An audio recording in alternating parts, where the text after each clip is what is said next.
Friends, welcome to Concourse Hindi News Analysis dated 6th September 2020. இன்னைக்கு ஆர்டிகல்ஸ்குள்ள போறதுக்கு முன்னாடி எல்லாரும் 4th September 2020யோட நியூஸ் அனாலிசிஸ் வேணும் அப்படின்னு சொல்லியிருந்தீங்க. நான் ஜென்ரலா வந்துட்டு 6 நாள் தான் நியூஸ் அனாலிசிஸ் போடுறது அப்படிங்கிறது என்னோட பிளான். வீக் டேஸ் ஃபுல்லா போட்டுட்டு சண்டே அன்னைக்கு விட்டுறது தான் என்னோட பிளானா இருந்துட்டு இருந்தது. பிகாஸ் ஐம் மேரிட் அண்ட் என்னோட பர்சனல் கமிட்மெண்ட்ஸும் சில இருக்கு அப்படிங்கிறதுனால 6 days is my time scale. ஒருவேளை என்னால வீக் டேஸ்ல ஏதாச்சும் ஒரு போட முடியல அப்படிங்கிற பட்சத்துல I'm trying my best to come out with a video even on Sundays. So அதனால one day definitely will be an off for me. So அதனால வந்துட்டு ஒன் டேக்கு கம்மியாகக்கூடிய பட்சத்துல நான் அதை என்னோட அடுத்த செஷன்ல வந்துட்டு இன்க்ளூட் பண்றதுக்கு எப்பயுமே நான் ட்ரை பண்ணிட்டு தான் இருந்திருக்கேன். ஸோ 6 days தான் என்னால நியூஸ் அனாலிசிஸ் பண்ண முடியும். One day I take it as an off. So அதனால கொஞ்சம் அண்டர்ஸ்டாண்ட் பண்ணிக்கோங்க அந்த விஷயத்த. பிளஸ் இந்த ஒரு நாள் வந்துட்டு நீங்க நியூஸ் பேப்பர் எடுத்து படிக்கிறதுக்கு ஆரம்பிச்சீங்க அப்படின்னா உங்களோட சிசாட் நம்பர் பேப்பர் 2க்கு ரீடிங் காம்ப்ரிஹென்ஷன்ல இதுவே உங்களுக்கு ஒரு பெரிய பூஸ்டாவே இருந்துட்டே இருக்கும். நீங்க என்னதான் படிச்சு சிலது அண்டர்ஸ்டாண்ட் பண்ண முடியலங்கிறதுனால தான் we are making it clear அப்படின்னு இருந்தா கூட சில கான்செப்ட்ஸ் வந்துட்டு நீங்களா படிச்சு புரிஞ்சுக்கும் போது அதுல இருக்கக்கூடிய கிளாரிட்டியே வேற லெவல்ல இருக்கும். ஸோ ட்ரை கொடுங்க அட்லீஸ்ட் ஒரு ஒன் டே. அது போக போக இன்க்ரீஸ் ஆக நீங்க உங்களோட நோட்ஸை மேக் பண்ணும் போது உங்களோட paper when it comes to mains அப்படிங்கிற எழுதும் போது உங்களோட பேப்பரோட standard will be literally good. என்னோட மெயின்ஸ் எக்ஸ்பீரியன்ஸ்ல இருந்து சொல்றேன், நிறைய பாயிண்ட்ஸ் எழுத முடியாது in a very small time. அப்போ உங்களோட பாயிண்ட்ஸ் ஃப்ளோ ஆகணுங்கிற பட்சத்துல always try to have your own notes. நீங்க வந்துட்டு கொஞ்சம் கிளாரிட்டிக்காக இந்த மாதிரி வீடியோஸ் பாருங்க. பட் ஆனா உங்களோட ஓன் நோட்ஸ் வந்துட்டு இருந்துச்சு அப்படின்னா மெயின்ஸ் எழுதும் போது நீங்க பாயிண்ட்ஸுக்கு தேட வேண்டிய அவசியம் வந்துட்டு உங்களுக்கு இருக்கவே இருக்காது. இது என்னோட journey because this has led me to the next level அப்படிங்கிறதுனால நான் இந்த மாதிரியான ஒரு பாத் டிராவல் பண்ணி வந்திருக்கனால I am giving you this suggestion. One day off your own concern நீங்களா எடுத்து இது என்ன நியூஸ், இது இம்பார்ட்டண்டா, நமக்கு இது என்ன மாதிரியான கொஸ்டின்ஸ் இதுல இருந்து வரலாங்கிற ஒரு அனாலிசிஸ் பண்ணும் போது you will have a better clarity. Give it a try at least one day. என்னால வந்துட்டு 6 days is my target. I cannot afford for one more day because of my personal reasons.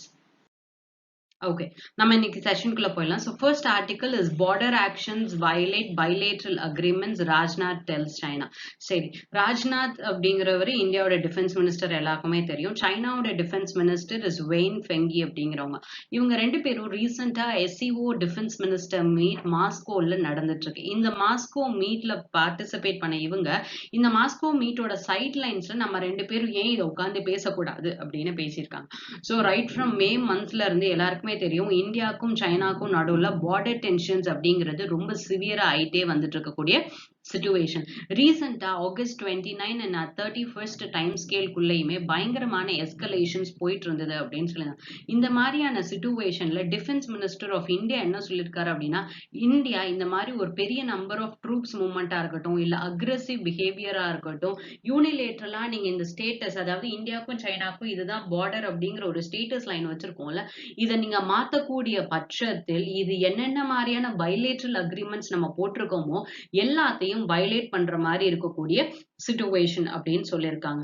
So அப்ப இந்த மாதிரியான statement இந்தியாவோட defence minister வெளியில கொண்டு வரும்போது சைனாவோட மீடியால என்ன மாதிரியான ஸ்டேட்மெண்ட்ஸ் போயிட்டு இருந்தது அப்படின்னா, ஏற்கனவே சைனாவோட டிஃபென்ஸ் மினிஸ்டர் சொன்ன ஸ்டேட்மெண்ட்ஸ் தான் போயிட்டு இருந்தது.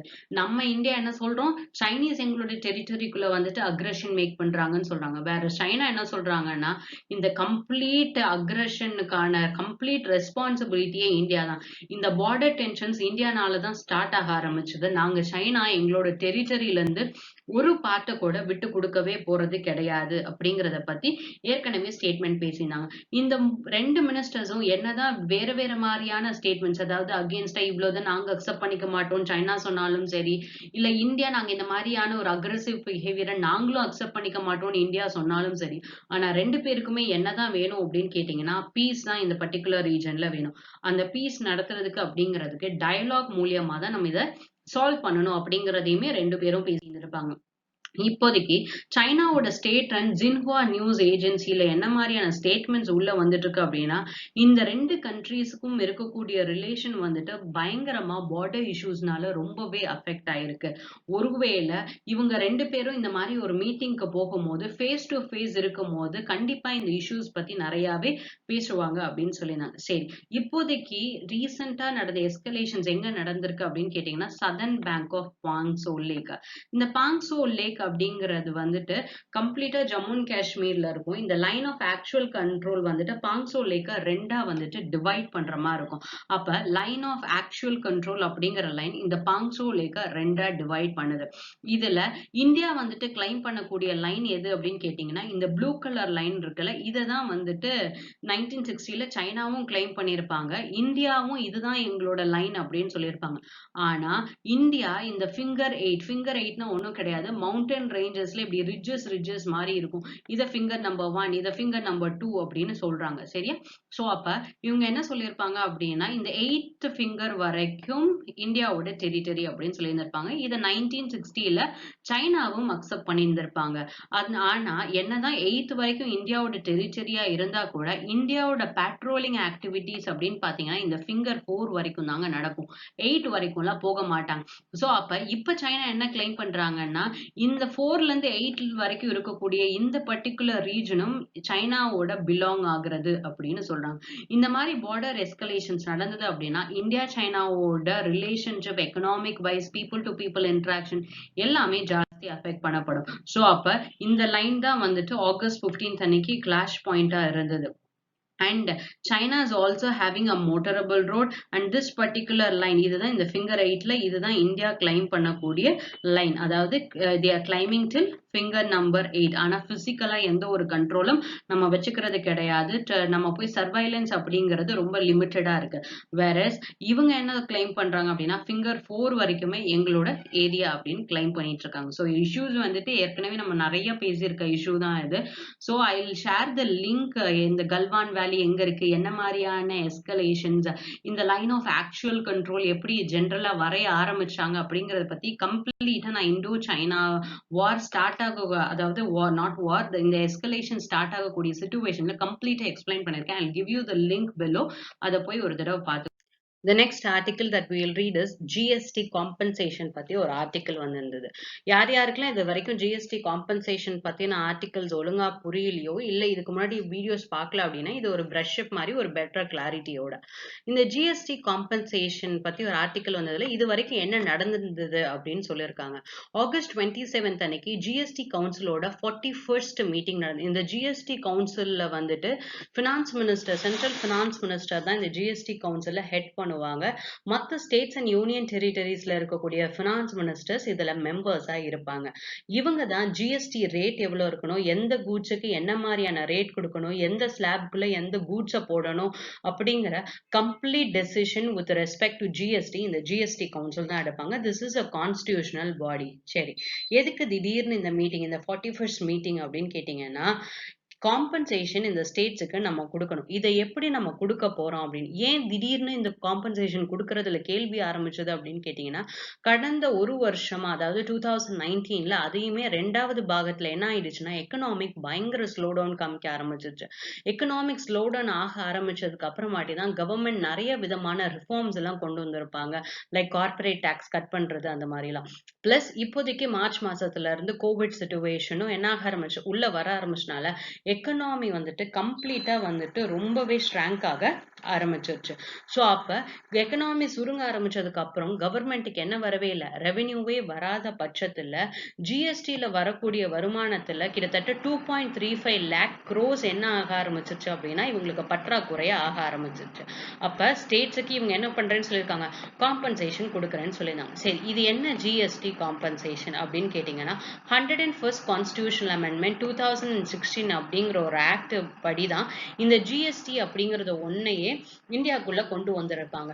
இந்த ஜிஎஸ்டி அப்படிங்கிறது இந்தியால என்னென்ன மாதிரியான இன்டைரக்ட் டாக்ஸஸ் ஸ்டேட் போட்டிருந்தது, சென்ட்ரல் போட்டிருந்ததுன்னு இந்த நிறைய இன்டைரக்ட் டாக்ஸஸ் எல்லாம் ஒட்டுக்க சேர்த்து ஒரு டாக்ஸா கொண்டு வந்துருவோம்னு சொல்லிட்டு ஃபார்ம் பண்ணதா இந்த ஜிஎஸ்டி அப்படின்னு சொல்லிட்டு, நேஷனல் வைடு ஒரே மாதிரியான ரேட்ஸ் கொண்டு வரணும் அப்படின்னு சொல்லிட்டு.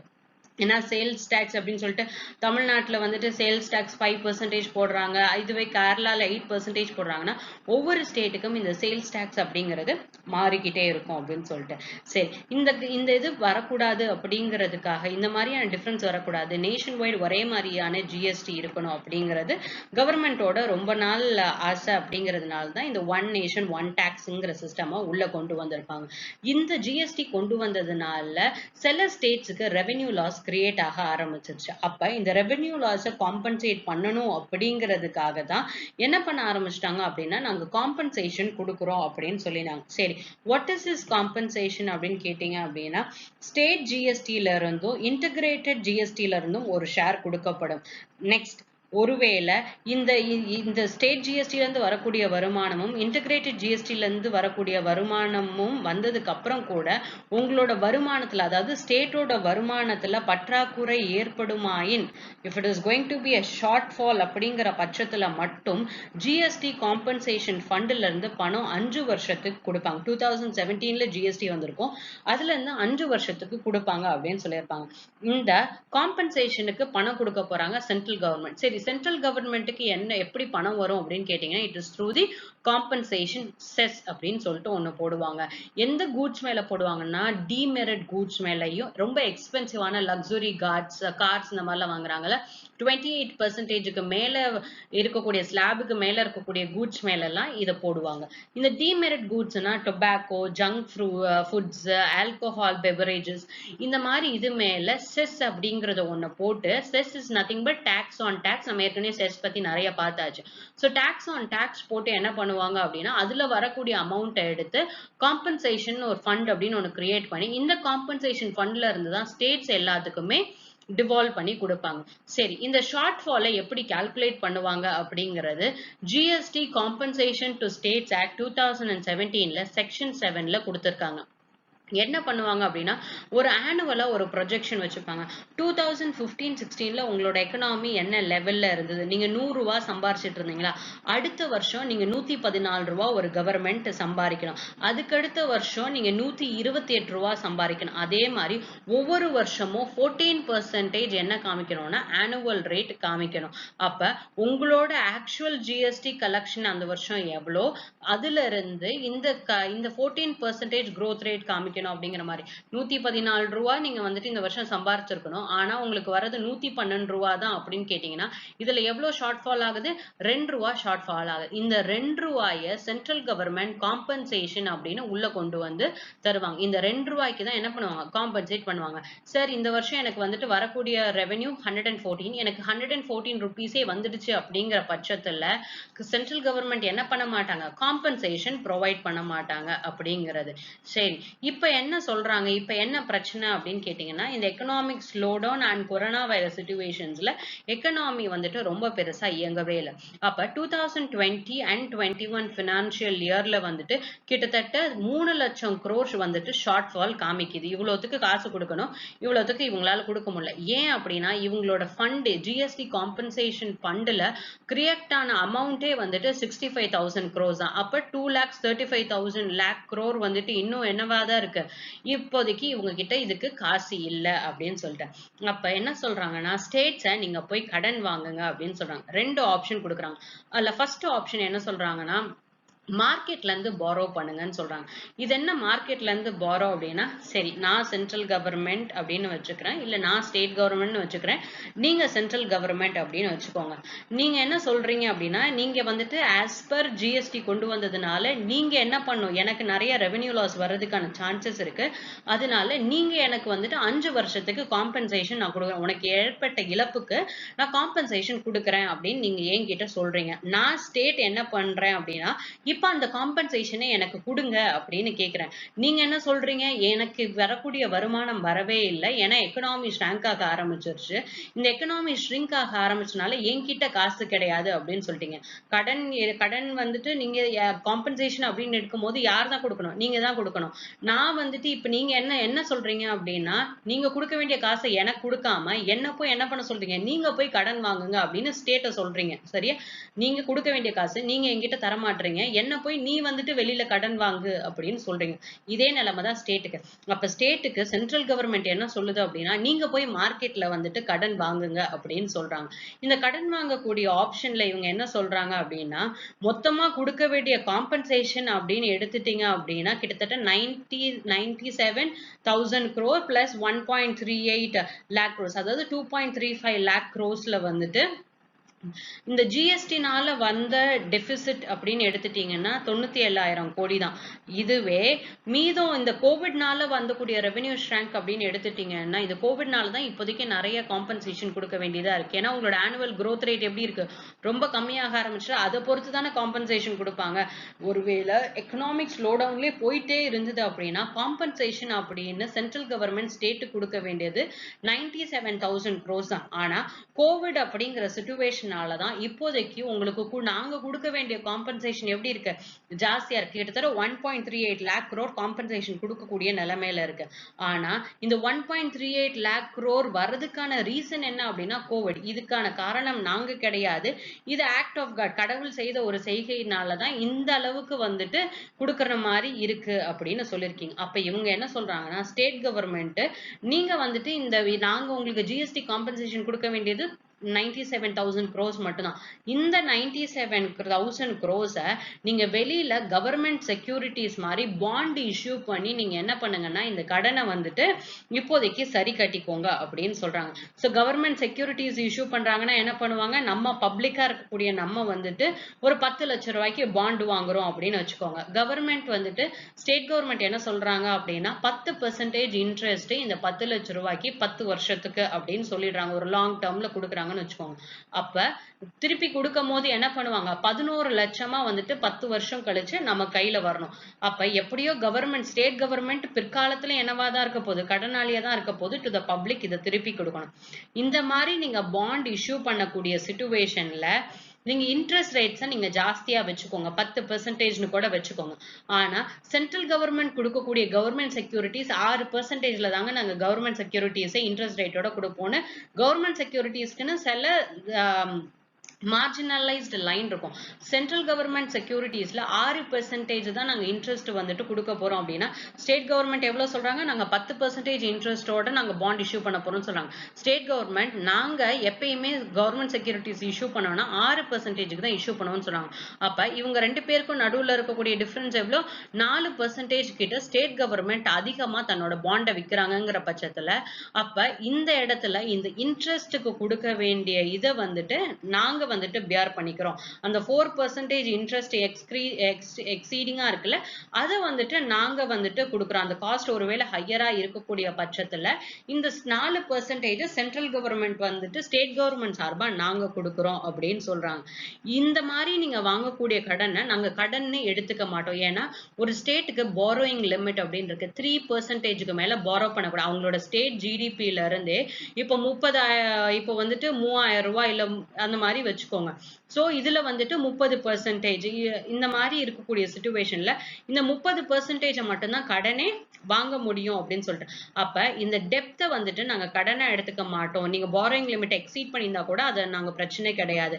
பிளஸ் பிரின்சிபல் அண்ட் இன்ட்ரெஸ்ட் வந்துட்டு நீங்க என்ன பண்ணலாம் அப்படின்னா, ஒருவேளை உங்களால கட்ட முடியல அப்படிங்கிற பட்சத்துல இந்த பிரின்சிபலையும் இன்ட்ரெஸ்டையும் சென்ட்ரல் கவர்மெண்டா இருக்கக்கூடிய நானே கட்டிக்கிறேன்.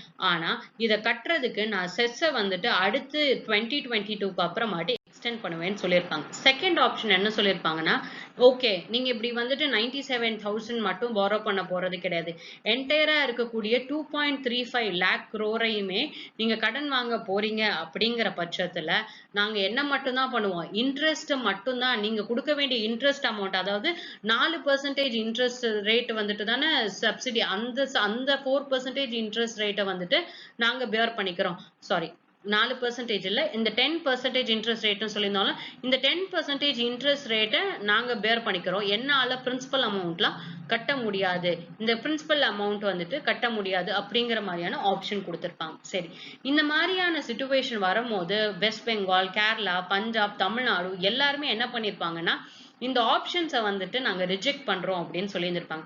ஏன் ரிஜெக்ட் பண்றோம் அப்படின்னா, நாங்க ஏன் சார் கடன் வாங்கணும், நீங்க எனக்கு தரேன்னு சொன்னீங்க, நீங்க எனக்கு தரேன் அப்படின்னு சொல்லும் போது நான் உங்களை நம்பி தானே இருக்கேன். என்ன போய் திடீர்னு கடன் வாங்க சொன்னா நாளைக்கு நான் திருப்பி கடனாளி ஆயிட மாட்டேனா? ரைட்டா? அப்ப நாங்க எதுக்கு கடன் வாங்கணும்? எனக்கு நீங்க கரெக்டா கொடுக்க வேண்டிய காசு தான் நாங்க கேட்கிறோம்.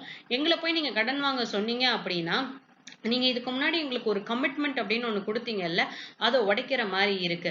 பிளஸ் ஸ்டேட்டுக்கு ஏற்கனவே வந்துட்டு நிறைய நஷ்டம் வந்திருக்கு. இந்த ரெவென்யூ லாஸ் வந்துட்டு பேண்டமிக்னால எக்கனாமி நீங்க கம்ப்ளீட்டா ஷட் டவுன் பண்ணும், லாக்டவுன் கொண்டு வந்துட்டீங்க. இதனால நிறைய இடத்துல வேலை நடக்காதனால கவர்மெண்ட்டுக்கு ரெவென்யூ வரல, ஸ்டேட்டுக்கு வர வேண்டிய ரெவென்யூ கூட வரவே இல்லை. செகண்ட், இருக்கிற கொஞ்ச நஞ்ச ரெவென்யூவும் வச்சு நாங்க COVID-19 பேண்டமிக்கை கண்ட்ரோல் பண்றதுக்கே எங்களோட செலவெல்லாம் போயிடுச்சு. அப்ப எங்க கிட்ட வந்துட்டு சுத்தமா காசே இல்ல அப்படிங்கிற சிச்சுவேஷன்ல எங்களோட எக்கனாமி அப்படிங்கிறது ரொம்பவே அஃபெக்ட் ஆக கூடும் அப்படின்னு. அப்ப எங்களோட எக்கனாமி ரீஸ்டார்ட் ஆகணும்னா நீங்க எங்களுக்கு காசு தரணும் அப்படின்னு சொல்றாங்க. இதெல்லாம் ஸ்டேட் சொல்லிட்டு இருக்கும்போது சென்ட்ரல் என்ன சொல்றாங்க அப்படின்னு கேட்டீங்கன்னா, ஒருவேளை நாங்களே போய் கடன் வாங்குறோம் வெளிநாட்டுல இருந்து, குளோபல் கிரெடிட் குளோபல் லெவல்ல வேர்ல்ட் பேங்க், IMF இந்த மாதிரி இடத்துல நாங்க போய் கடன் வாங்குறோம், இல்ல RBIல மானிட்டைசேஷன் மூலியமா RBI கிட்ட இருந்து கடன் வாங்குறோம் அப்படின்னா, இது இருக்கக்கூடிய மேக்ரோ எக்கனாமிக் கான்சிக்வன்சஸை வந்துட்டு ஜாஸ்தி பண்ணி விடுறோம். பிளஸ் வேர்ல்ட் லெவல்ல இந்தியாவுக்கு கொடுக்கக்கூடிய குளோபல் கிரெடிட் ரேட்டிங்ஸ் எல்லாமே என்ன ஆக ஆரம்பிச்சிடும்னா கம்மியாக ஆரம்பிச்சிடும். இந்த குளோபல் ரேட்டிங்ஸ் என்ன மாதிரி வருது அப்படிங்கிறத பொறுத்து தான் நம்மளோட இந்தியாவோட growth ரேட்டே பிற்காலத்துல அமைய போகும். அதனாலதான் நாங்க இதை எங்களால வாங்க முடியல அப்படின்னு சென்ட்ரல் கவர்மெண்ட் சொல்றாங்க. The next article that we'll read is Andhra Pradesh tops in ease of doing business. சரி, எல்லாருக்குமே தெரியும் வேர்ல்ட் பேங்க் வந்துட்டு வருஷம் ease of doing business report உலகத்துல இருக்கக்கூடிய எல்லா கண்ட்ரீஸையும் கால்குலேட் பண்ணி எந்த கண்ட்ரில இன்வெஸ்ட்மெண்ட்ஸ் பண்ணலாம், எந்த கண்ட்ரில பிசினஸ் பண்றது நல்ல விதமா ப்ராஃபிட்டா இருக்குங்கிறதுக்காக இந்த ease of business doing report அப்படிங்கறத வருஷம் ரிலீஸ் பண்ணுவாங்க. 2020ல இந்த பேண்டமிக் சிச்சுவேஷனால அவங்களுக்கு கிடைக்கக்கூடிய டேட்டாஸ் ரொம்ப இர்ரெகுலரா இருந்ததுனால ஈஸ் ஆஃப் டூயிங் பிசினஸ் அப்படிங்கிற ரிப்போர்ட்டை இந்த வருஷம் 2020ல ப்ரிப்பேர் பண்ணவே இல்லை. சரி, அப்ப இது என்ன ஈஸ் ஆஃப் டூயிங் பிசினஸ் அப்படின்னு கேட்டீங்கன்னா, இந்தியால இருக்கக்கூடிய ஸ்டேட்ஸ்ல எந்த ஸ்டேட்ல பிசினஸ் பண்றதுக்கு ஈஸியா இருக்கும் அப்படின்னு சொல்லிட்டு. ஜென்ரலா ஒரு எக்கனாமி ஏதோ ஒரு பிசினஸ் ஆரம்பிக்க போறீங்கன்னா ஒரு எக்கனாமிக்னு ஒரு பேஸ் அப்படின்னு கேட்டீங்கன்னா முதல்ல இடம் வேணும். இடம் வேணும்துக்கு அப்புறமாட்டி அதுல ஒர்க் பண்றதுக்கு ஹியூமன் ரிசோர்ஸ் வேணும். அதுக்கு அந்த இடம் செட் பண்றதுக்கு you need a physical capital, money, இந்த மாதிரி விஷயங்கள்லாம் வேணும் அப்படிங்கிறது. பிளஸ் என்னென்ன மாதிரியான கிளியரன்சஸ் இருக்கோ அதெல்லாம் ப்ராப்பரா நடக்கணும் அப்படின்னு. இது எல்லாத்தையும் பேஸ் பண்ணி ease of doing business within India அப்படின்னு சொல்லிட்டு ஒரு ஜாயிண்ட் இனிஷியேட்டிவ்ல ரிப்போர்ட் வருஷம் வெளியிடுறாங்க. இந்த தடவை 2020 வெளியிட்ட ரிப்போர்ட்ல ஆந்திர பிரதேஷ்ல இந்த ஈஸ் ஆஃப் டூயிங் பிசினஸ்ல டாப் பொசிஷன் வாங்கியிருக்காங்க. சரி, இந்த ரிப்போர்ட்டை யார் வெளியில விடுவாங்க அப்படின்னு கேட்டீங்கன்னா, department of promotion of industries and internal trade, next one is world bank. இவங்க ரெண்டு பேரும் சேர்ந்து ஓவரால் பிசினஸ் என்விரான்மெண்ட் ஒரு ஸ்டேட்ல எப்படி இருக்கு அப்படிங்கறத வெளியில கொண்டு வருவாங்க. இந்த ரேங்க்ஸ் எல்லாத்தையுமே யாருதான் ரிலீஸ் பண்றாங்க அப்படின்னு கேட்டீங்கன்னா, department of industrial promotion and internal trade release பண்றாங்க. இந்த ரிலீஸ் பண்ணது யாரு அப்படின்னா, union finance minister Nirmala Sitharaman வந்துட்டு ரிலீஸ் பண்ணியிருப்பாங்க இந்த பர்டிகுலர் ரிப்போர்ட். சரி, இந்த பர்டிகுலர் ரிப்போர்ட்ல வந்துட்டு என்னென்னத்தை வந்துட்டு கால்குலேட் பண்ணுவாங்க அப்படின்னு கேட்டீங்கன்னா, எவ்வளவுக்கு டிரான்ஸ்பரன்சியா இருக்கு. அதாவது ஒரு ஸ்டேட்ல நாங்க பிசினஸ் கொண்டு போய் வைக்க போறோம்னா இந்த ப்ராசஸ் எப்படி மூவ் ஆக போகுது, டிரான்ஸ்பரண்டா இருக்குமா, யாருக்காச்சும் கரப்ஷன்ஸ் கொடுக்கணும், கரப்ஷன் மாதிரி நிறைய பேர் யாராச்சும் வாங்குவாங்களா, எஃபிஷியன்டா இருக்குமா, எஃபெக்டிவ்னஸா இருக்குமா. ஒரு கம்பெனி வந்துட்டு செட்டப் பண்றாங்க அப்படின்னாலே ஃபர்ஸ்ட் என்ன பார்ப்பாங்கன்னா, என்னோட முதலீடு வந்துட்டு கம்மியா இருக்கணும், ஆனா எனக்கு வரக்கூடிய ப்ராஃபிட் அப்படிங்கிறது ஜாஸ்தியா இருக்கணும் அப்படின்னு நினைப்பாங்க. அப்ப the low cost of setting an enterprise is another problem. So எங்களுக்கு நாங்க பிசினஸ் செட்டப் பண்ண போறோம் அப்படின்னா அது குறைஞ்ச செலவுல எங்களால ஒரு பிசினஸ் வந்துட்டு செட்டப் பண்ண முடியுமா. பிளஸ் எங்களுக்கு கிடைக்கக்கூடிய அப்ரூவல் சிங்கிள் டெஸ்க் அப்ரூவல்ஸா இருக்குமா. ஏன்னா யூ ஹேவ் மல்டிபிள் டிபார்ட்மெண்ட்ஸ், ஒவ்வொரு டிபார்ட்மெண்ட்டுக்குள்ளேயும் போய் பர்மிஷன் வாங்குறதுக்குள்ள என்ன பிரச்சனை ஆயிடும் அப்படின்னு கேட்டீங்கன்னா, the cost of the project வந்துட்டு ரொம்பவே ஜாஸ்தி ஆக ஆரம்பிச்சிடும். அந்த சிங்கிள் டெஸ்க் அப்ரூவல்ஸ் கிடைக்கிறதுனால ஆன்லைன் சிஸ்டம்ஸ் மூலியமா அப்ரூவல் தராங்களா, இது எல்லாத்தையும் பேஸ் பண்ணி தான் ஒரு ஸ்டேட்ல இன்வெஸ்ட்மெண்ட்ஸ் கொண்டு போலாமா வேணாமா அப்படிங்கிறது. when you take Andhra Pradesh, Andhra Pradesh தான் ஃபர்ஸ்ட் ஒரு ஸ்டேட் எப்படி தன்னோட எக்கனாமியை ரெக்கவர் பண்ணுங்கிறதுக்காக ரீஸ்டார்ட் பண்ணியிருந்திருப்பாங்க. பிசினஸ் ரிஃபார்ம் ஆக்ஷன் பிளான் 2019 அப்படின்னு சொல்லிட்டு ஏற்கனவே எக்கனாமிக் ஸ்லோ டவுன்ல இருந்தது அப்படின்னு பார்த்துட்டு இருந்தோமா 2019லயே. ஸோ அப்ப ஏற்கனவே உங்களோட பிசினஸை ரிஃபார்ம் பண்றதுக்கு கிட்டத்தட்ட 80 ரிஃபார்ம்ஸ் வந்துட்டு நீங்க மாத்தணும் அப்படின்னு சொல்லி சென்ட்ரல் கவர்மெண்ட் எந்தெந்த 80 ரிஃபார்ம்ஸ் நீங்க மாத்தணும் அப்படிங்கிறதுக்கு ஒரு கைட்லைன்ஸ் கொடுத்திருந்தாங்க. இந்த 80 ரிஃபார்ம்ஸ் உள்ள கொண்டு வரணும் அப்படின்னா ஸ்டேட்ல இருக்கக்கூடிய 19 டிபார்ட்மெண்ட்ஸ் ஒன்னா சேர்ந்து ஒர்க் பண்ணி நிறைய ரிஃபர்மேஷன்ஸ் கொண்டு வரணும். இதுல ஆந்திர பிரதேஷ் 100% கம்பைலன்ஸ் அட்டைன் பண்ணனாலதான் ஆந்திர பிரதேஷ்க்கு டாப் பொசிஷன் கொடுத்திருக்காங்க. செகண்ட் பொசிஷன் யாருக்கு போயிருக்கா அப்படின்னா உத்தரப்பிரதேஷ்க்கு போயிருக்கு. Tamil Nadu has bagged 14th place. போன வருஷம் 15th பிளேஸ்ல இருந்தது. தமிழ்நாடு இந்த வருஷம் 14th பிளேஸ்ல இருக்கு.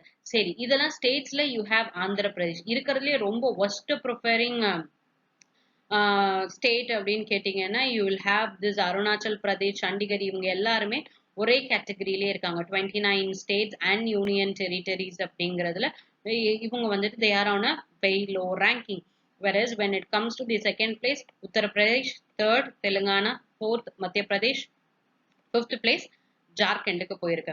இதை தாண்டி வேற என்ன ஞாபகம் வச்சுக்கணும் அப்படின்னா யூனியன் டெரிட்டரிஸ், எந்த யூனியன் டெரிட்டரிஸ்ல வந்துட்டு ஈஸியா பிசினஸ் பண்ண முடியும் அப்படின்னு கேட்டீங்கன்னா Lakshadweep is one union territory. இங்க ஈஸ் ஆஃப் டூயிங் பிசினஸ் அப்படிங்கிறது ரொம்பவே ஈஸியா பண்ண முடியும். ஸோ ஸ்டேட்ல Andhra Pradesh is topping. When it comes to union territory, Lakshadweep is topping. The next article that we'll read is about the Sri Lankan constitution. 13th amendment க்கு வந்துட்டு பத்தி இந்த ஆர்டிகல் பேசியிருக்காங்க. ஸோ எல்லாருக்குமே தெரியும் Sri Lanka is semi presidential election system அப்படின்னு சொல்லிட்டு. Semi presidential form of government. பிரசிடென்ட்டுக்கு நிறைய பவர் இருந்தது. ஆனா இந்த பிரசிடென்ட்டுக்கு என்னதான் நிறைய பவர் இருந்தா கூட என்ன ஆயிடுச்சு அப்படின்னு கேட்டீங்கன்னா 2015ல ரணில் விக்ரமசிங்கே அண்ட் சிறிசேனா இவங்க ரெண்டு பேரும் தான் வந்துட்டு கவர்மெண்ட் வச்சு ஃபார்ம் பண்ணியிருந்திருப்பாங்க 2015 டைம் ஸ்கேல்ல. ராஜபக்ஷய வந்துட்டு எலெக்ஷன்ஸ்ல வின் பண்ணிட்டு 2015ல கொண்டு வந்த இந்த 19th கான்ஸ்டிடியூஷனல் அமெண்ட்மெண்ட் ஸ்ரீலங்கால என்ன சொல்லியிருப்பாங்கன்னா பிரசிடென்ட்டுக்கு இருக்கக்கூடிய சில பவர்ஸை வந்துட்டு நாங்க வந்துட்டு கட் பண்றோம், அவருக்கு இருக்கக்கூடிய சில எக்ஸிகியூட்டிவ் பவர்ஸ் நாங்க கட் பண்ணிட்டு பார்லிமெண்ட்டை ஸ்ட்ரென்தன் பண்றோம்னு சொல்லியிருப்பாங்க. Plus president n number of times இருக்கலாம்னு சொல்லியிருப்பாங்க. ஆனா இந்த கான்ஸ்டிடியூஷன் அமெண்ட்மெண்ட்ல 2 தடவை மட்டும்தான் இவரால பிரசிடென்டா இருக்க முடியுங்கிற மாதிரியான நிறைய சேஞ்சஸ் கொண்டு வந்திருப்பாங்க. பிளஸ் 13th கான்ஸ்டிடியூஷனல் அமெண்ட்மெண்ட்ல என்ன பேசியிருப்பாங்க அப்படின்னு கேட்டீங்கன்னா எப்படி ப்ரொவின்ஷியல் கவுன்சிலுக்கு, அதாவது ஸ்ரீலங்கான்னு ஒரு ஸ்டேட் இருக்கு அப்படின்னா கண்ட்ரி இருக்குன்னா இதை குட்டி குட்டி ப்ராவின்சஸா டிவைட் பண்ணி இவங்களுக்கு எப்படி பவர் கொடுக்கலாம். நம்ம இந்தியாக்குள்ள இருக்குங்களாங்க, India is the central government, இது தமிழ்நாடு, இது கேரளா அப்படின்னு எடுத்துட்டீங்கன்னா இவங்களுக்கு என்னது ஸ்டேட் அப்படின்னு சொல்லி இவங்களுக்கு நிறைய பவர்ஸ் டிவால்வ் பண்ணியிருப்பாங்க. அதே மாதிரி 13th கான்ஸ்டிடியூஷனல் அமெண்ட்மெண்ட் 1987 அப்படின்னு ஒண்ணு கொண்டு வந்து இந்த ப்ரொவின்ஷியல் கவர்மெண்ட்ஸுக்கு வந்துட்டு நிறைய அட்டானமி தர மாதிரி ஸ்ரீலங்கன் கான்ஸ்டிடியூஷன்ல இருந்திருக்கும். இப்ப ரீசெண்டா நடந்த எலெக்ஷன்ஸ்ல அகைன் ராஜபக்ஷே வந்துட்டு எலெக்ஷன்ஸ் வின் பண்ணி இவர் இப்போதைக்கு ஸ்ரீலங்கால இப்போதைக்கு கவர்மெண்ட்டும் ஃபார்ம் பண்ணிட்டார். இவர் எலெக்ஷன் ப்ராபகேண்டால என்ன பேசியிருந்திருப்பாருன்னா இந்த 19th கான்ஸ்டிடியூஷன் அமெண்ட்மெண்ட்டையும் நாங்க சேஞ்ச் பண்ண போறோம், இந்த 13th கான்ஸ்டிடியூஷன் அமெண்ட்மெண்ட் இப்போதைக்கு தேவையா, இதையும் அமெண்ட் பண்ணலாமா அப்படின்னு பேசியிருந்திருப்பாங்க. சி, ஒரு கான்ஸ்டிடியூஷன் அமெண்ட்மெண்ட் ஸ்ரீலங்கால நடக்கணும் அப்படின்னா 2/3 மெஜாரிட்டி வேணும். ராஜபக்ஷே கவர்மெண்ட்டுக்கு it is having the complete special majority, 2/3 majority இருக்கு. சரி, இந்த 2015ல என்ன மாதிரி சேஞ்சஸ்னு சொல்றேன். இந்த 1987ல கொண்டு வந்த கான்ஸ்டிடியூஷன் அமெண்ட்மெண்ட் எதனால இந்த அமெண்ட்மெண்ட் கொண்டு வந்திருப்பாங்கன்னா ஜூலை 1987ல ராஜீவ் காந்தியும் பிரசிடென்ட் அப்போதைய பிரசிடென்ட் ஜெயவர்தனையும் சேர்ந்து ஒரு அக்ரிமெண்ட் வந்துட்டு சைன் பண்ணியிருந்திருப்பாங்க. ஏன்னா நிறைய பிரச்சனை எல்டிடி இந்த மாதிரி நிறைய இஷ்யூஸ் போயிருந்த சுச்சுவேஷன்ல இந்தியா உள்ள இன்டர்ஃபியர் ஆகி ஒரு அக்ரிமெண்ட் சைன் பண்ணியிருப்பாங்க. இந்த அக்ரிமெண்ட் பிரகாரம் என்ன சொல்லியிருப்பாங்கன்னா நாங்க north and eastern part of Sri Lanka, ஏன்னா north and eastern part of ஸ்ரீலங்கால தான் நிறைய தமிழ் பாப்புலேஷன் ஜாஸ்தி இருக்கும். அதனால எங்கெங்கெல்லாம் தமிழ் பாப்புலேஷன்ஸ் இருக்கோ அது நாங்க கம்ப்ளீட்டா 9 ப்ராவின்சஸ் அப்படின்னு பிரிச்சுக்கிட்டு இந்த 9 ப்ராவின்சஸுக்கும் வந்துட்டு நாங்க செல்ஃப் கவர்னிங் பவர் கொடுக்குறோம். அதாவது நீங்க நமக்கு இப்ப ஸ்டேட் கொடுத்துருக்காங்களா, சில சப்ஜெக்ட்ஸ்லாம் அவங்க கிட்டே இருக்கும்ல, அதே மாதிரி எஜுகேஷன், ஹெல்த், அக்ரிகல்ச்சர், ஹவுசிங் இது எல்லாத்துக்குமே அவங்கள டிசைட் பண்ணி அவங்களே என்ன மாதிரியான பாலிசிஸ் கொண்டு வரணுங்கிற லோக்கல் கவர்னன்ஸ் வந்துட்டு பண்ணிக்கலாம் அப்படின்னு சொல்லியிருப்பாங்க. செல்ஃப் கவர்னன்ஸ் அப்படின்னு சொல்லியிருப்பாங்க. இதுல இந்த சப்ஜெக்ட்ல பேசும்போது லேண்ட் அண்ட் போலீஸ் இதையுமே ஸ்டேட் கிட்ட தான் கொடுக்கணும் அப்படின்னு பேசியிருந்திருப்பாங்க. அதாவது ப்ராவின்ஸ் கிட்ட தான் கொடுக்கணும் அப்படின்னு பேசியிருந்திருப்பாங்க. ஆனா இது வரைக்கும் இதை இம்ப்ளிமெண்ட் பண்ணதே கிடையாது. சரி, இந்த மாதிரி வந்துட்டு இட் இஸ் நாட் எஃபெக்டிவ் அப்படின்னு சொல்றதுக்கான ரீசன் என்ன அப்படின்னு கேட்டீங்கன்னா, என்னதான் வந்துட்டு இந்த மாதிரியான செல்ஃப் கவர்னிங் ப்ரொவிஷன்ஸ் கொடுத்திருந்தா கூட இப்ப வந்துட்டு லேண்ட் கிடையாது, போலீஸ் கிடையாது, ரெவென்யூ எப்படி கலெக்ட் பண்ணுவாங்கங்கிறதெல்லாம் வந்துட்டு இவங்க சொல்லவே இல்லை. ஆனா ஹெல்த் செக்டாருக்கோ எஜுகேஷன் செக்டாரையோ நல்ல விதமா நம்ம டெவலப் பண்ணணும்னா நமக்கு என்ன வேணும்? காசு நிறைய வேணும். ஆனா பினான்சியல் பவர்ஸ் அப்படிங்கிறது இந்த ப்ராவின்ஸுக்கு இவங்க கொடுக்கவே இல்லை. பிளஸ் பிரசிடென்ட் வந்துட்டு இந்த மாதிரி இருக்கக்கூடிய சப்ஜெக்ட்ஸ்ல இந்த என்ன டெசிஷன்ஸ் எடுக்கிறாங்களோ அதை பிரசிடென்ட் ஓவர் ரைட் பண்ணலாங்கிற பட்சத்துல நீங்க என்னதான் பவர்ஸை டிவால்வ் பண்ணி கொடுத்திருந்தா கூட இது எஃபெக்டிவா இல்லை அப்படின்னு சொல்லியிருப்பாங்க. சரி, ஏன் வந்துட்டு இதை ஜாஸ்தி இம்ப்ரிண்ட், ஏன் இந்த பர்டிகுலர் 13th கான்ஸ்டிடியூஷனல் அமெண்ட்மெண்ட் வந்துட்டு ரொம்ப ஜாஸ்தியான அப்போசிஷன்ல இருக்கு அப்படின்னு கேட்டீங்கன்னா, ஏன்னா இந்த கான்ஸ்டிடியூஷனல் அமெண்ட்மெண்ட் ராஜபக்ஷே கவர்மெண்ட்டும் it is saying we have to scrap, எல்டிடியும் வந்துட்டு எல்டிடி அண்ட் தமிழ் பாப்புலேஷன் வந்துட்டும் they were not happy with this 13th constitutional amendment 1987ல கொண்டு வந்த போது. ஏன் அப்படின்னு கேட்டீங்கன்னா, சிங்கள பீப்புள் தான் வந்துட்டு ஸ்ரீலங்கால ஜாஸ்தியா இருப்பாங்க. இவங்க என்ன சொல்றாங்க அப்படின்னு கேட்டீங்கன்னா, இந்த இந்த மாதிரியான ஒரு 13th கான்ஸ்டிடியூஷனல் அமெண்ட்மெண்ட் நீங்க கொண்டு வந்து நீங்க பவர்ஸ் டிவால்வ் பண்ணி கொடுத்துருக்கீங்க. இந்த பவர்ஸ் டிவால்வ் பண்ணது அப்படிங்கிறது இது ஓகேவா, இந்த ப்ரொவிஷன் ஓகேவா இருந்தா கூட இது இந்தியாங்கிற ஒரு கண்ட்ரியோட இன்டர்ஃபரன்ஸ்னால தானே இங்க பண்ணிருக்கீங்க. அப்ப இந்த இன்டர்வென்ஷனே இந்தியானால தான் உள்ள வரவே செஞ்சது. ஸ்ரீலங்கால அந்த மாதிரி இதுவே கிடையாது. பிளஸ் எங்களை தவிர, அதாவது சிங்கிலீஸ்க்கு நீங்க இந்த மாதிரியான ப்ரொவின்சியல் பவர்ஸ் வந்துட்டு கொடுக்கவே இல்லை. ஆனா இவங்களுக்கு மட்டும் கொடுக்கக்கூடியது வந்துட்டு இட் இஸ் நாட் அக்செப்டபிள் அப்படின்னு சிங்கிலீஸ் பீப்புள் சொல்லியிருப்பாங்க. வேற தமிழியன்ஸ் என்ன சொல்லியிருப்பாங்க அப்படின்னா, ஏற்கனவே நீங்க கொடுத்ததே எங்களுக்கு வந்துட்டு பத்த மாட்டேங்குது அப்படின்னு சொல்லியிருப்பாங்க. அப்ப இந்த மாதிரியான ஒரு லாங் பெண்டிங் கொஸ்டினை ஒரு கான்ஸ்டிடியூஷன் ப்ரொவிஷனால மட்டும் என்ன பண்ண முடியாது, செட்டில் பண்ண முடியாது. பிளஸ் இந்த சிங்கிலீஸ் மெஜாரிட்டிஸும் வந்துட்டு நிறைய பேரு ஒரு மெஜாரிட்டைசேஷன் கொண்டு வந்துட்டு எங்களுக்கும் இந்த மாதிரி எங்களுக்கு வந்துட்டு நிறைய ப்ரொவிஷன்ஸ் கொடுங்க, எதுக்கு அவங்களுக்காக கொடுக்குறீங்க அப்படிங்கறதுல இந்த பர்டிகுலர் கான்ஸ்டிடியூஷன் அமெண்ட்மெண்ட்டுக்கு தே ஆர் அகேன்ஸ்ட். அப்ப பிளஸ் வேற யார் யாரெல்லாம் இதை அபாலிஷ் பண்ணும் அப்படின்னு பேசிட்டு இருக்காங்கன்னா, கேபினெட் மினிஸ்டர்ஸ், ஸ்டேட் மினிஸ்டர்ஸ், இவங்க எல்லாரும் ஒரு கவுன்சில் ஃபார்ம் பண்ணி இந்த பர்டிகுலர் 13th கான்ஸ்டிடியூஷனல் அமெண்ட்மெண்ட்டையும் 19th கான்ஸ்டிடியூஷனல் அமெண்ட்மெண்ட்டையும் அபாலிஷ் பண்ணணும் அப்படின்னு சொல்றாங்க. பிளஸ் ஏன் அபாலிஷ் பண்ணும் அப்படின்னு சொல்றாங்கன்னா, ஸ்ரீலங்காங்கிறது ரொம்ப சின்ன கண்ட்ரிங்க, இந்தியாங்கிறது பரப்பளவுல ரொம்ப ஜாஸ்தி. அதை இந்த மாதிரி நிறைய ஸ்டேட்ஸா பிரிச்சு ஸ்டேட் கவர்மெண்ட் இந்த வேலையை பார்த்துக்கோங்க, எங்களால சென்ட்ரல்ல இருந்து இதை பண்ண முடியாதுன்னு சொல்றது இட் இஸ் அக்செப்டபிள். ஆனா ஸ்ரீலங்கா அப்படின்னு எடுத்துட்டீங்க அப்படின்னா இது ஏற்கனவே ரொம்ப சின்ன கண்ட்ரி. இந்த சென்ட்ரல் கவர்மெண்ட்னாலேயே என்டையர் கண்ட்ரியுமே கம்ப்ளீட்டா ஹேண்டில் பண்ணலாம், எஃபெக்டிவா ஹேண்டில் பண்ணலாம். எதுக்காக இந்த மாதிரியான ஒரு ப்ராவின்சஸ் அப்படிங்கிற மாதிரியான questions ரைஸ் பண்ணிருக்காங்க. The next article and the last article that we will read is how African Sahara amplified a drought in Asia அப்படின்னு சொல்லிட்டு. So this is a very interesting article. இந்த ஆர்டிக்கல்ல என்ன பேசியிருக்காங்க அப்படின்னு கேட்டீங்கன்னா, சஹாரா டெசர்ட் அப்படிங்கிறது கிட்டத்தட்ட 4000-5000 வருஷத்துக்கு முன்னாடி பாலைவனமா இருந்தது கிடையாது. நம்மள டக்குன்னு கேட்டோம்னா த லார்ஜஸ்ட் டெசர்ட் அப்படின்னா சஹாரா அப்படின்னு தான் சொல்லுவோம். ஆனா ஒரு 4000-5000 வருஷத்துக்கு முன்னாடி இது வந்துட்டு டெசர்ட்டாவே இல்லை, it is completely a green kind of vegetation அப்படின்னு சொல்லியிருக்காங்க.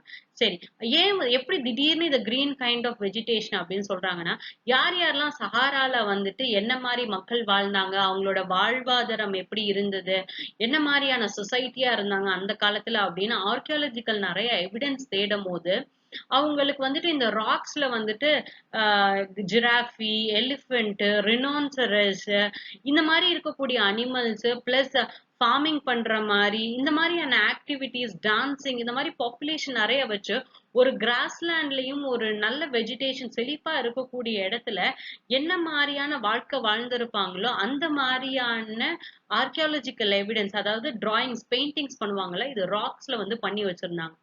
என்னடா இவங்க நம்ம சுத்தி முத்தி பார்த்தா கம்ப்ளீட்டா டெசர்ட்டா இருக்கே, இங்க இருந்ததுன்னா ஒட்டகம் வரைஞ்சிருந்திருக்கணும், கேக்டஸ் வரைஞ்சிருந்திருக்கணும், தண்ணி எடுக்கிறதுக்காக ரொம்ப தூரம் போற மாதிரில இவங்க பெயிண்டிங் வரைஞ்சிருந்திருக்கணும். அப்ப இவங்க பெயிண்டிங் வந்துட்டு இந்த மாதிரி பண்ணாம ஜிராஃபிஸ், ரினான்சரஸ், எலிபென்ட்ஸ் இந்த மாதிரி வந்துட்டு ரொம்ப ஒரு கிராஸ்லேண்ட்ல இருக்கக்கூடிய அனிமல்ஸாவே வரைஞ்சிருக்காங்க, ஹண்டிங் ஆக்டிவிட்டிஸ் பண்ற மாதிரி. பறவைகள் இருக்கிற மாதிரி இவ்வளவுத்துக்கு வரைஞ்சிருக்காங்க அப்படிங்கும் போது அப்ப கண்டிப்பா இவங்களோட கிளைமேட் வந்துட்டு டெசர்ட் ஆன கிளைமேட்டா இருக்கிறதுக்கான வாய்ப்புகள் கிடையாது அப்படிங்கறதுனாலதான் இந்த சஹாரா டெசர்ட் மேல நிறைய ரிசர்ச்சஸ் போயிட்டு இருந்தது. இதெல்லாம் இதெல்லாம் வச்சு பாலியோ கிளைமேட் அப்படின்னு சொல்லுவாங்க. பாலியோ கிளைமேட்னா paleo is nothing but old செஞ்சுரிஸ்ல கிளைமேட் எப்படி இருந்தது அப்படிங்கறத படிக்கிறதுக்கு பேர் தான் பாலியோ கிளைமேட் அப்படின்னு சொல்லுவாங்க. இதுல இருந்து தெரிஞ்சதுக்கு அப்புறமாட்டி சரி குரோனாலஜிக்கலா வேர்ல்ட் லெவல்ல இந்த கிளைமேட் எப்படி இருக்கு அப்படின்னு தெரிஞ்ச போது ஒரு பர்டிகுலர் டைம் ஸ்கேல்ல 4000ல இருந்து 5000 வருஷம் வரைக்கும் அதுல இருந்து கிட்டத்தட்ட ஒரு 1000 வருஷத்துக்கு வந்துட்டு நம்ம கிட்ட டேட்டாஸே பெர்ஃபெக்டா இல்ல. அந்த 1000 வருஷம் என்ன நடந்தது, இந்த சொசைட்டி எங்க போய் தங்கியிருந்தாங்க, என்ன மாதிரியான சேஞ்சஸ் சொசைட்டில நடந்தது இந்த கிளைமேட் சேஞ்ச்னால அப்படிங்கறத பத்தி நமக்கு ரொம்ப பெருசா எவிடன்சஸே கிடைக்கவே இல்லை. சோ இவங்க என்ன சொல்றாங்க அப்படின்னா எப்படி இந்த சஹாரன் டெசர்ட்ல எப்படி வந்துட்டு இந்த சஹாரன் ரீஜன் கிரீனா இருந்து டெசர்ட் ஆச்சோ டெசர்டிபிகேஷன் ப்ராசஸ் அப்படின்னு சொல்லுவாங்க. இந்த ரீஜன்ல இருந்து எப்படி டெசர்டிபிகேஷன் ஆச்சோ அதே மாதிரி ஒரு பர்டிகுலர் மில்லினியம் இயர்ல இந்த சவுத் ஈஸ்ட் ஏசியால மக்கள் எப்படி இருந்தாங்க, அவங்களோட சொசைட்டி எப்படி இருங்கிறது அப்படிங்கறத பத்தி நமக்கு ரொம்ப பெருசா தடயமே கிடைக்கவே இல்லை. அப்ப there must be some kind of linkage between the Sahara desertல இருக்கக்கூடிய climate இவங்க desertification ஆனதுக்கும் இந்த பர்டிகுலர் சவுத் ஈஸ்ட் கண்ட்ரீஸ்ல நடந்தக்கூடிய கிளைமேட் சேஞ்சுக்கும் ஏதோ ஒரு இடத்துல லிங்க் இருக்கு, இந்த கனெக்ஷன் என்ன அப்படின்னு நம்ம கண்டுபிடிக்கணும் அப்படின்னு சொல்லிட்டு பென்சில்வேனியாவை சேர்ந்த சில ரிசர்ச்சர்ஸ் அமெரிக்கன் ரிசர்ச்சர்ஸ் வந்துட்டு என்ன மாதிரியான லிங்க் சஹாரா டெசர்ட் அப்படின்னு ஒண்ணு ஃபார்ம் ஆகும், அதாவது கிரீனர் சஹாரா எண்ட் ஆகும் போதும் பிளஸ் இந்த லயோஸ் அண்ட் கம்போடியா வியட்நாம் இதுல இருக்கக்கூடிய கிளைமேட் சேஞ்ச் சொசைட்டி எப்படி எவால்வ் ஆயிருக்குங்கிறதுக்கான லிங்கேஜஸ் நம்ம கண்டுபிடிக்க முடியுமா அப்படிங்கிற ரிசர்ச்ல இறங்க போகும்போதுதான் லயோஸ் அப்படிங்கிற பிளேஸ்ல கேவ்ஸ்ல வந்துட்டு என்ன கண்டுபிடிக்கிறாங்க அப்படின்னு கேட்டீங்கன்னா ஸ்டால்சைட்ஸ் ஸ்டால்கமைட்ஸ் அப்படின்னு சொல்லுவாங்க. இத நீங்க என்சிஆர்டில ஜியோகிராபி புக்ல வந்துட்டு 11th அண்ட் 12th புக்ஸ்ல 11th புக்ல பிசிக்கல் ஜியோகிராபிங்கிற ஒரு புக் இருக்கும். லேண்ட் ஃபார்ம்ஸ் அப்படின்னு சொல்லியிருப்பாங்க. அண்டர் கிரவுண்ட் வாட்டர்னால கிரியேட் பண்ணக்கூடிய டெபாசிஷனால கிரியேட் பண்ணக்கூடிய one of the land form and stalagmites. அதாவது தண்ணி உள்ள போய் இது டெபாசிட் ஆகிக்கிட்டே இருக்கும். நல்லா மழை பெஞ்சது அப்படின்னா இது வந்துட்டு எந்த அளவுக்கு டெபாசிட் ஆயிருக்கு, அதாவது ரெயின்ஃபால் நல்லா பெஞ்சிருந்தது அப்படின்னா இதுல ஆக்சிஜனோட கண்டென்ட் அப்படிங்கிறது ஐசோடோப்ஸ் டிஃப்ரெண்டா இருக்கும்ல. If there is a good amount of rainfall ஆக்சிஜன்ல என்ன 18 இருக்குமா 16 இருக்குமாங்கிற மாதிரியான டிஃபரன்சஸ் ஐசோடோப்ஸ்ல வந்துட்டு டிஃபரன்சஸ் காமிக்க ஆரம்பிக்கும். அதனால இந்த லயோஸ்ல வந்துட்டு இவங்க என்ன பண்றாங்கன்னா ஜியோ கெமிக்கல் ப்ராசஸ் மூலியமா ப்ரிடிக்ட் பண்ண ஆரம்பிக்கிறாங்க. இந்த ஸ்டோன்ஸ் இந்த ஸ்டால்கமைட்ஸ் அப்படிங்கிறது எவ்வளவுக்கு ஆக்சிஜன் கண்டென்ட் இருக்கு, எவ்வளவுக்கு கார்பன் கண்டென்ட் இருக்கு, மத்த மெட்டல் ட்ரேசஸ் வந்துட்டு எவ்வளவு இருக்கு அப்படின்னு கண்டுபிடிக்க ஆரம்பிக்கிறாங்க. இதுல கண்டுபிடிக்கும் போது அவங்களுக்கு என்ன தெரியுது அப்படின்னா எந்த பர்டிகுலர் டைம் ஸ்கேல்ல சஹாரா டெசர்ட்ல டெசர்டிபிகேஷன் அப்படின்னு ஒரு ப்ராசஸ் ஸ்டார்ட் ஆக ஆரம்பிச்சதோ அதே டைம் ஸ்கேல்ல இந்த பர்டிகுலர் ரீஜன்ஸ்லயுமே என்ன ஆக ஆரம்பிச்சிருக்கு அப்படின்னா கம்ப்ளீட்டா ஒரு டிராட் சிச்சுவேஷன் நடக்க ஆரம்பிச்சிருக்கு. அங்க எப்படி ஒரு ஒரு ரொம்ப பசுமையா இருந்த இடம் பாலைவனம் ஆச்சோ அதே மாதிரி இந்த particular Laos Cambodia middle east region Indus valley region எல்லா இடத்துலயுமே மெகா டிராட் அப்படின்னு ஒண்ணு நடந்திருக்கு. கிட்டத்தட்ட 1000 வருஷத்துக்கு இந்த டிராட் வந்துட்டு கண்டினியூஸா வந்துட்டே இருந்திருக்கு. சரி என்ன சார் ரீசன், இந்த மெகா டிராட் அப்படிங்கிறது கம்ப்ளீட்டா எல்லா கிங்டம்ஸையும் அழிச்சிருச்சு அப்படின்னு சொல்றாங்க. ரொம்ப பஞ்சம் வர ஆரம்பிச்சிருச்சு, ஏன்னா மழை வந்துட்டு ரொம்ப ஜாஸ்தியா இல்ல அப்படிங்கறதுனால. சோ அப்ப வெஸ்ட் ஏசியால இருந்த அக்காடியன் எம்பையர் இண்டஸ் ரீஜன்ல இருந்த இண்டஸ் வேலி சிவிலைசேஷன்லாம் ஏன் அழிஞ்சதுங்கிறதுக்கான ரீசனே நமக்கு தெரியவே இல்லை. ஒருவேளை இதெல்லாம் வந்ததுன்னா this will be a better outcome, என்ன மாதிரியான டெவலப்மெண்ட்ஸ் நடந்திருக்கு அப்படின்னு. சோ அப்ப இண்டஸ் வேலி பீப்புள் வந்துட்டு என்ன ஆக ஆரம்பிச்சிருப்பாங்கன்னு கேட்டீங்கன்னா கொஞ்சமா ஷிஃப்ட் ஆக ஆரம்பிச்சிடும். அடுத்து ரிக்வேதிக் படிக்கும் போதே நீங்க எங்கதான் படிப்பீங்கன்னா eastern side of your Uttar Pradesh அந்த இடத்துல பஞ்சாப் பிளைன்ஸ் இந்த இடத்துல பீப்புளோட பிரசன்ஸ் இருக்கிற மாதிரி ரிக்வேதத்துல படிச்சிருப்பீங்க. ஆனா இண்டஸ் வேலி சிவிலைசேஷன் மக்கள் எங்க போனாங்க அப்படிங்கறத பத்தி நமக்கு ரொம்ப பெருசா இன்ஃபர்மேஷன்ஸே இல்லை. இதுக்கு எல்லாத்துக்குமான ஒரு லிங்கேஜ் வரணும். இதே மாதிரி லயோஸ் அண்ட் கம்போடியா வியட்நாம்லயுமே பீப்புள் வந்துட்டு ஈஸ்ட் நோக்கி மூவ் ஆக ஆரம்பிச்சிருக்காங்க. அப்ப என்னதான் சார் நடந்திருக்கும் அப்படின்னு சொல்லும் போது இந்த பர்டிகுலர் ரிசர்ச்சர்ஸ் என்ன சொல்றாங்க அப்படின்னா, எப்ப இந்த சஹாரா டெசர்ட் தன்னோட பசுமைத்தனத்தை வந்துட்டு இழக்க ஆரம்பிச்சதோ, ட்ரீஸ் எல்லாம் வந்துட்டு கம்ப்ளீட்டா டெஸ்ட்ராய் ஆக ஆரம்பிச்சதோ, அப்ப ஏர்ல வந்துட்டு நிறைய ஏர் டஸ்ட் இந்த மாதிரி எல்லாம் கிரியேட் ஆயிட்டே இருக்குங்க. ஜென்ரலாவே டஸ்ட் வந்துட்டு இருந்துட்டே இருக்கும். இந்த மரம் இருக்கிறதுனால தான் டஸ்ட் எல்லாம் போய் அது மேல செட்டில் ஆகுறது, காத்தடிச்சு அதை எங்கேயோ தூக்கிட்டு போறது, இந்த மாதிரி எல்லாம் இருந்திருக்கும். ஆனா எப்ப இந்த மரம் வந்துட்டு அதோட மரமே ரொம்ப கம்மியாக ஆரம்பிச்சதோ, அப்ப ஏர்ல வந்துட்டு என்ன ஆயிருக்கும் அப்படின்னு கேட்டீங்கன்னா, நிறைய டஸ்ட் வந்துட்டு கிரியேட் ஆக ஆரம்பிச்சிருச்சு.